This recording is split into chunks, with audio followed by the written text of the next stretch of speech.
Se você tem diarreia, dores abdominais e queimação com frequência, pode estar sofrendo da síndrome do intestino irritável, que afeta cerca de 15% da população. Só que até 90% dos casos, as pessoas não buscam o tratamento correto. Se você acender uma luzinha vermelha para esses sintomas, a gente vai te ajudar a identificar se está com essa síndrome, porque este é o tema de hoje do Viva Saúde.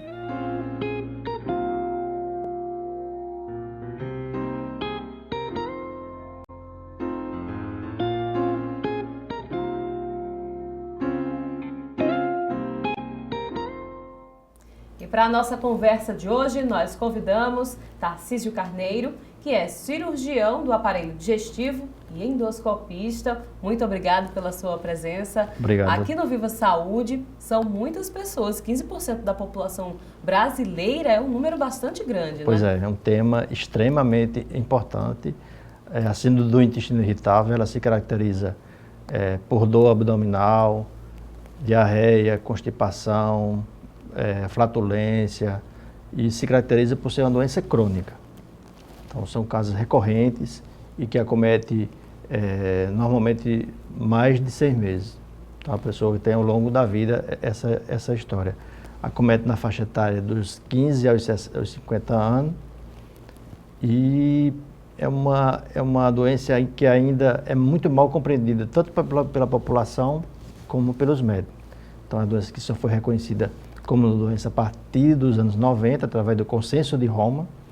Então, já teve Roma 1, 2 e 3 e Itapateus 4. E é uma doença que tem importância por ter alta incidência e tanto a parte das pessoas como a grande maioria dos médicos ainda não sabe que se trata de uma doença. Então, muitas vezes Não sabe lidar ainda diz que é muito problema bem. psicológico, que é problemas emocionais, mas tem um fundo multifatorial. Então, a parte emocional é um fator determinante, mas tem também o fator bioquímico, muita coisa que ainda está estudando. Então, diante desse caso, né, quais são os principais sintomas? Existem sintomas fechados, um tempo para esses sintomas aparecerem? Eles podem aumentar ou diminuir de acordo com o dia a dia do indivíduo, da pessoa?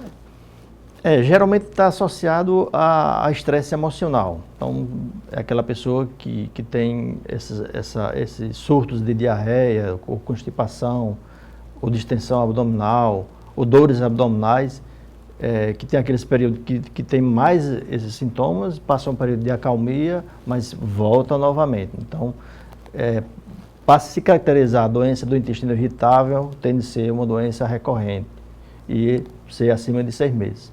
Acima de 6 meses. Pelo menos 3 meses em 6 meses. Então, esses sintomas são recorrentes, pelo menos uma vez por semana, aparecem, desaparecem, de acordo com o dia a dia da pessoa, é isso? Sim.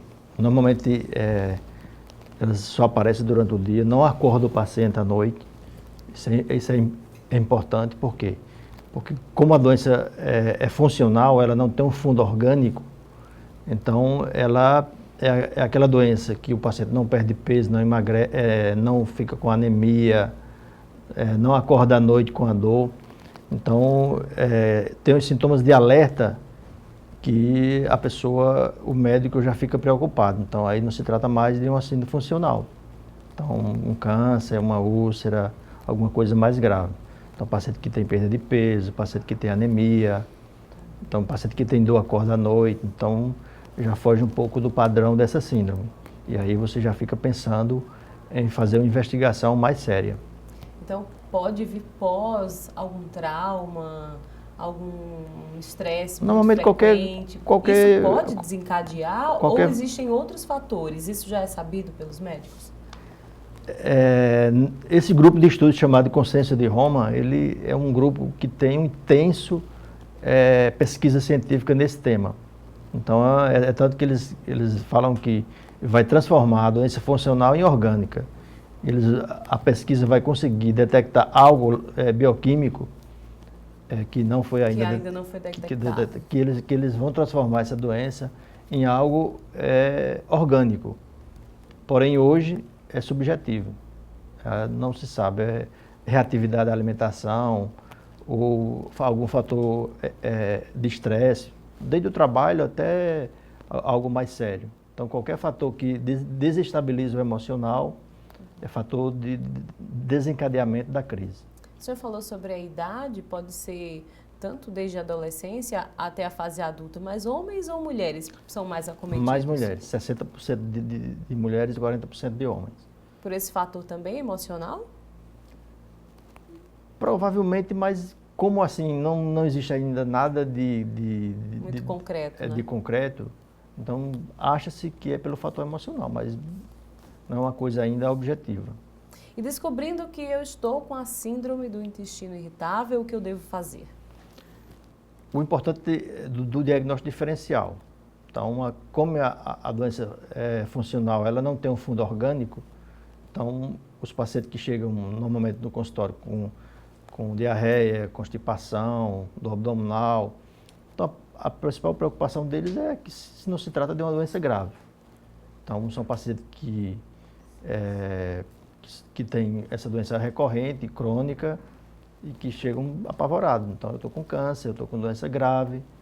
E aí o médico, vai entrar no processo de investigação diagnóstica, né, afastar algumas coisas, intolerância à lactose, doença celíaca, que é intolerância ao glúten, pede ultrassom para ver se não tem pedra na vesícula, alguma doença que ultrassom, algum nódulo hepático, pancreático.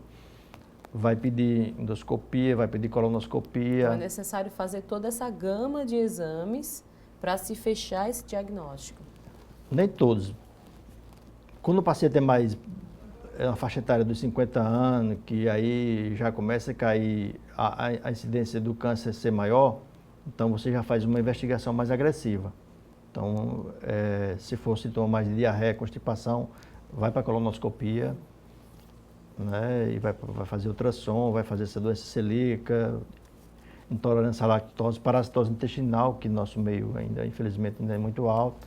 Então, você vai investigar todas essas doenças orgânicas e, em sendo negativas, você vai dizer a ele que se trata de uma doença funcional, que, apesar de ser recorrente, que incomoda muito, mas aquilo é uma coisa que não oferece nenhum tipo de risco à vida dele. Normalmente, isso já deixa o paciente muito em paz. Até melhora os sintomas. Os sintomas. Os sintomas. Já que você tem um fator aí nervoso, né? Já dá para começar a lidar melhor com essa condição. Com essa condição. Porque causa uma desorganização no dia a dia, né, de quem tem. Já no próximo bloco eu quero que o senhor fale sobre isso. Quem tem a síndrome tem alguns cuidados que tem que ter ao longo do dia, se for almoçar fora, fazer alguma refeição fora, principalmente, né? Já a gente volta a conversar aqui hoje com o Dr. Tarcísio Carneiro, falando sobre síndrome do intestino irritável. A gente volta já.